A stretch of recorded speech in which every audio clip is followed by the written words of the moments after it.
Parliament ఎన్నికలపై అధికార Congress party focus పెట్టింది. రాష్ట్రంలో మెజారిటీ ఎంపీ సీట్లను కైవసం చేసుకోవాలని చూస్తోంది. ఇప్పటికే ప్రతి పార్లమెంట్ సెగ్మెంట్ కు కోఆర్డినేటర్లుగా మంత్రులను, సీనియర్ నేతలను, అబ్జర్వర్లుగా ఏఐసీసీ నేతలను నియమించారు. సీఎం రేవంత్ ఆధ్వర్యంలో లోక్సభ ఎలక్షన్స్ పై రివ్యూ జరుగుతోంది.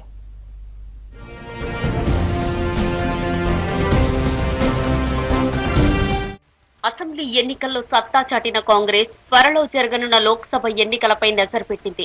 రాష్ట్రంలో అత్యధిక ఎంపీ సీట్లు గెలవాలని ప్లాన్ చేస్తోంది. అందుకు వ్యూహ రచన చేస్తోంది హస్తం పార్టీ. ఇప్పటికే ప్రతి పార్లమెంటు నియోజకవర్గానికి మంత్రులతో పాటు సీనియర్ నేతలను కోఆర్డినేటర్లుగా నియమించింది హైకమాండ్. అటు ఏఐసీసీ నేతలను అబ్జర్వర్లుగా వేసింది.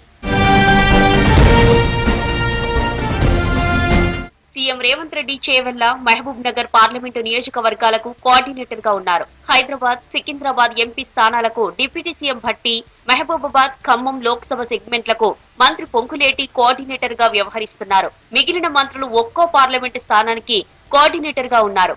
ఆదిలాబాద్ కు మంత్రి సీతక్క, పెద్దపల్లికి మంత్రి డి శ్రీధర్ బాబు, కరీంనగర్ పార్లమెంటు స్థానానికి మంత్రి పొన్నం కోఆర్డినేటర్ గా ఉన్నారు.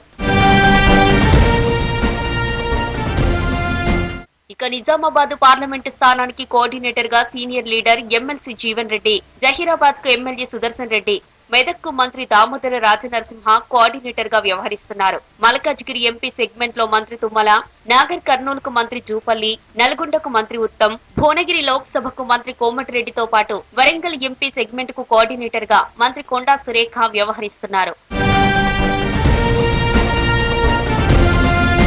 ఎంపీ ఎన్నికల సన్నాహాల్లో భాగంగానే 5 ఉమ్మడి జిల్లాల నేతలతో పాటు మంత్రులు, ఎమ్మెల్యేలతో భేటీ అయ్యారు సీఎం రేవంత్ రెడ్డి.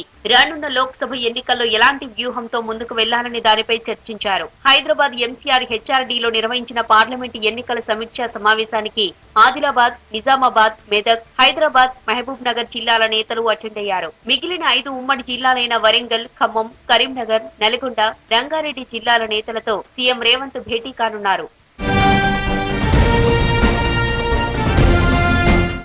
రాష్ట్రంలో మొత్తం 17 పార్లమెంటు స్థానాలుండగా అందులో 12 నుంచి 14 ఎంపీ సీట్లను గెలిచేలా హస్తం నేతలు వ్యూహ రచన చేస్తున్నారు. పార్టీ కార్యక్రమాలను, ప్రభుత్వ సంక్షేమ పథకాలను జనంలోకి తీసుకెళ్లడానికి నేతలు, కార్యకర్తలు క్రియాశీలకంగా మారనున్నారు. ప్రజా పాలనలో అభయహస్తం స్కీంలను ఇంటింటికి తీసుకెళ్లే బాధ్యతను కార్యకర్తలకు అప్పగించారు సీఎం రేవంత్ రెడ్డి.